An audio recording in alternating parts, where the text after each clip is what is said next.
মার্কেটে গতকাল আমরা একটা বড় সেলিং দেখেছিলাম। তো সেখান থেকে আজকে আমরা মার্কেটে একটা পজিটিভে ক্লোজ দেখতে পেয়েছি। Nifty 130 point, bank Nifty 153 point এবং সেন্সেক্স 566 পয়েন্ট পজিটিভে ক্লোজ হয়েছে। আর মিড ক্যাপ এবং স্মল ক্যাপ ইন্ডেক্সের দিকে যদি ফোকাস করি, সেখানে আজকে আমরা একটা বড় সেলিং দেখতে পেয়েছিলাম, যেটা 2.5%-এর মতন নিচে ট্রেড করছিল। কিন্তু আমরা সেকেন্ড হাফে গিয়ে দেখলাম এই মিড ক্যাপ এবং স্মল ক্যাপ ইন্ডেক্স কিছুটা রিকভার করে ক্লোজিং টাইমে 1.5% নিচে ক্লোজ দিয়েছে। তো আগামীকাল মার্কেট কীরকম ট্রেড করবে সেটা নিয়ে আলোচনা করব। এর সাথে সাথেই বাজেটের জন্য ডিফেন্স সেক্টরের 3টে স্টক নিয়ে আজকের ভিডিওয়ে আলোচনা করব। তাহলে ভিডিওটা শুরু করা যাক। ভিডিও শুরু করার আগে বলি, চ্যানেলে যদি ফার্স্ট টাইম ভিজিট করে থাকেন তাহলে অবশ্যই চ্যানেলটা সাবস্ক্রাইব করে নেবেন আর পাশে থাকা বেল আইকনটা প্রেস করে রাখবেন। আমি ভিডিও আপলোড করার সাথে সাথে আপনাদের কাছে ভিডিওটা পৌঁছে যাবে। আজ আমরা মার্কেটের মধ্যে যেটা দেখলাম, নিফটি পজিটিভে ওপেন হয়ে তারপর একটা ভালো প্রফিট বুকিং এলো। নিফটি যেটা লো তৈরি করলো সেটা হচ্ছে 22,981। তো গতকালের যে লো ছিল 22,976, তার ওপরেই কিন্তু আজকে নিফটির লোটা তৈরি করেছে। এরপর আমরা নিফটির মধ্যে একটা ভালো বাই দেখতে পাই যখন এইচডিএফসি ব্যাংকের Q3 রেজাল্ট ডিক্লেয়ার হয়েছে। তো এই নিফটির মধ্যে আমরা সেকেন্ড হাফেই এই বাইটা দেখি এবং তখনই যে হাইটা তৈরি করে 23,169 পর্যন্ত হাই তৈরি করে ক্লোজিং টাইমে ক্লোজ পেয়েছি আমরা হাইয়ের কাছাকাছি 23,155।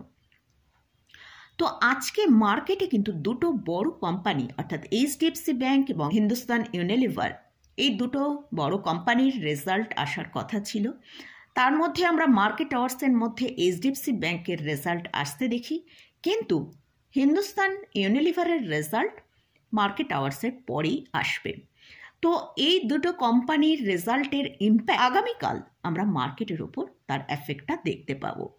আগামীকাল মার্কেট কীরকম ট্রেড হতে পারে তার আগে আমরা একবার গ্লোবাল মার্কেটের দিকে যদি ফোকাস করি, সেখানে আমরা দেখছি ইউএস মার্কেটের ডাউন জোন পজিটিভে ট্রেড করছে। ডাউন জোনের যে ফিউচার সেটা এখন পজিটিভে ট্রেড করছে। আর ইউরোপ মার্কেটও কিন্তু পজিটিভে ট্রেড করছে। আর আমাদের এশিয়া মার্কেট মোটামুটি পজিটিভে ক্লোজিং দিয়েছে। তো নিফটি আজকে ক্লোজিং দিয়েছে 23,155।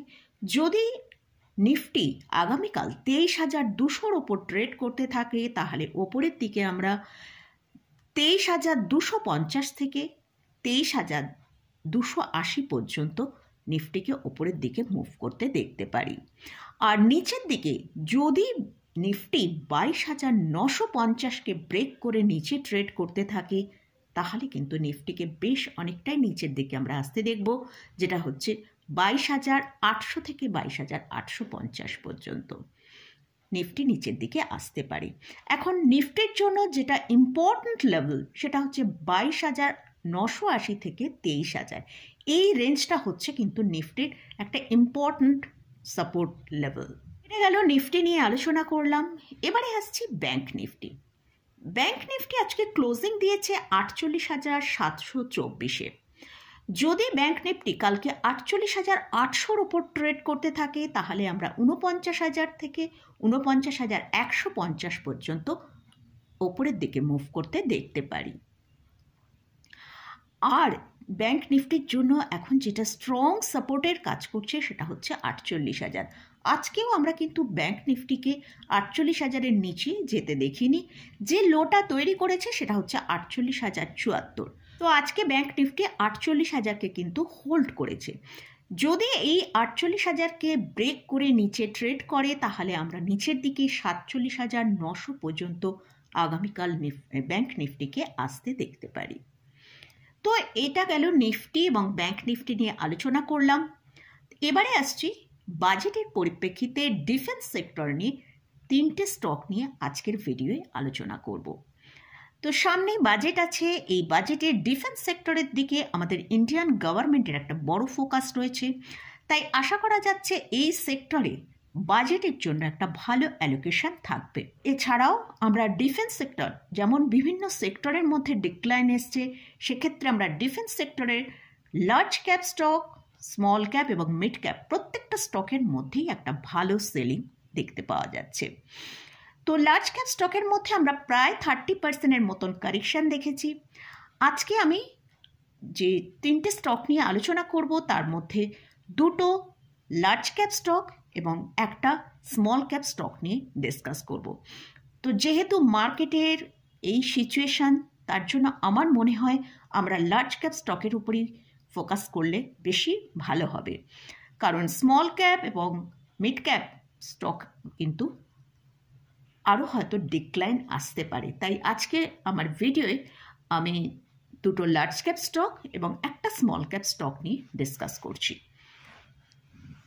ফার্স্ট যে স্টকটা নিয়ে আলোচনা করছি সেটা হচ্ছে BEL, ভারত ইলেকট্রনিক্স। এই কোম্পানি ডিফেন্স সেক্টরের জন্য ইলেকট্রনিক্স ইকুইপমেন্ট ম্যানুফ্যাকচারিং এবং সাপ্লাই করে। এই স্টকটা তার হায়ার লেভেল থেকে আমরা যদি দেখি, সেখানে একটা ভালো কারেকশান দেখিয়েছে, প্রায় 23% মতন কারেকশান এসছে। স্টকটার এখন কারেন্ট প্রাইস চলছে 270 টাকা। এই স্টকের জন্য এখন যেটা স্ট্রং যে সাপোর্টটা রয়েছে সেটা হচ্ছে 256 থেকে 260, এই রেঞ্জের মধ্যে কিন্তু একটা স্ট্রং সাপোর্ট রয়েছে। যদি স্টকটা এই সাপোর্টটাকে মেনটেন করে ওপরের দিকে মুভ করতে পারে, তাহলে আমরা স্টকটা ওপরের দিকে 300 থেকে 310 টাকা পর্যন্ত আপসাইড দেখতে পারি। আর যদি এই সাপোর্টটা ব্রেক করে তাহলে কিন্তু স্টকের মধ্যে একটা ভালো সেলিং আসার সম্ভাবনা আছে। আর এই কোম্পানি ফান্ডামেন্টালি যথেষ্ট স্ট্রং একটা কোম্পানি। এদের মার্কেট ক্যাপিটালাইজেশন 1,97,000 করোড়, ROE হচ্ছে 26.3%, ROE হচ্ছে 34.6%, ভালো ডিভিডেন্ড পে করে। নেক্সট যে স্টকটা নিয়ে আলোচনা করছি সেটা হচ্ছে হিন্দুস্তান অ্যারোনটিক লিমিটেড। স্টকের কারেন্ট প্রাইস চলছে 3,900 কাছাকাছি। এই কোম্পানি এয়ারক্রাফট এবং হেলিকপ্টার তৈরি করে এবং রিপেয়ারিং করে। এদের মার্কেট ক্যাপিটালাইজেশন হচ্ছে 2,60,000 করোড়ের ওপর। এরা ভালো ডিভিডেন্ড পে করে। এদের ROE হচ্ছে 28.9%, ROC হচ্ছে 38.9%। স্টকটা তার হায়ার লেভেল থেকে প্রায় 34% ডিক্লাইন দেখিয়েছে। স্টকের জন্য যেটা স্ট্রং সাপোর্ট রয়েছে সেটা হচ্ছে 3,750 টাকা।